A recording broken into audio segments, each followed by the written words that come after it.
জিহাদের ময়দানে এক সাহাবা যুদ্ধ করতে করতে কাফির মুশরিকদেরকে কচু কাটা করে জাহান্নামে পাঠিয়ে দিচ্ছিলেন। জিহাদের ময়দানে ওনার যুদ্ধ দেখে সব সাহাবারা বলল, আজকের জিহাদের ময়দানের সব সওয়াব এই সাহাবা পেয়ে যাবে। বিশ্বনবী বললেন, হুয়া ফিন্নার, ও জাহান্নামে যাবে। এক সাহাবী তো অবাক, এটা আবার কেমন কথা?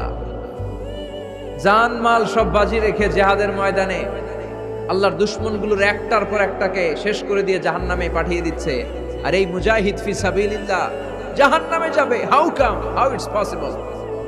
এই সাহাবী পেছনে পেছনে লুকিয়ে লুকিয়ে দেখতে লাগলো যে আমি এটার শেষ দেখতে চাই। দেখতে দেখতে এক পর্যায়ে তিনি খুঁজে পেলেন যে সাহাবী কাফেরদের বিরুদ্ধে যুদ্ধ করতে করতে কাফেরদের বিশাল এক ঘাঁটির ভেতরে ঢুকে পড়েছে। সেখানে যুদ্ধ করতে করতে একটা পর্যায়ে এমন আসলো, সে মারে আবার মার খায়, শুধু মারে না, মারেও আবার মরে।